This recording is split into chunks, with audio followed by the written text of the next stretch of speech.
Java Server Pages Life Cycle. So in this chapter we will discuss the life cycle of JSP. The key to understanding the low-level functionality of JSP is to understand the simple life cycle they follow. So a JSP life cycle is defined as the process from its creation till the end, and this is similar to a servlet life cycle with an additional step which is required to compile a JSP into servlet. So paths followed by JSP. So the following are the paths followed by a JSP: compilation, initialization, execution, cleanup. The four major phases of a JSP lifecycle are very similar to the servlet lifecycle. The four phases are initialization, JSP init, main logic, JSP service, request response, request lifecycle, shutdown, JSP destroy.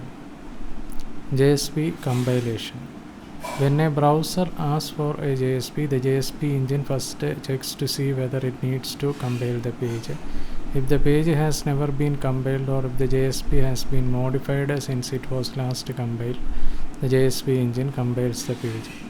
The compilation process involves three steps: parsing the JSP, turning the JSP into a servlet, and compiling the servlet. JSP initialization. When a container loads a JSP, it invokes the JSP init method before servicing any request, and if you need to perform JSP specific initialization, override the JSP init method.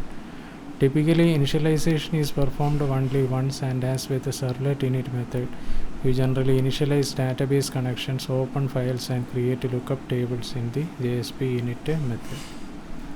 JSP execution.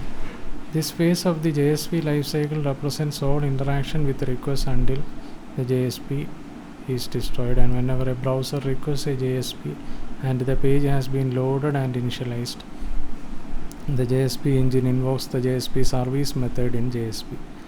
The JSP service method takes an HTTP servlet request and an HTTP servlet response parameters like void JSP service, HTTP servlet request, HTTP servlet response, service handling code.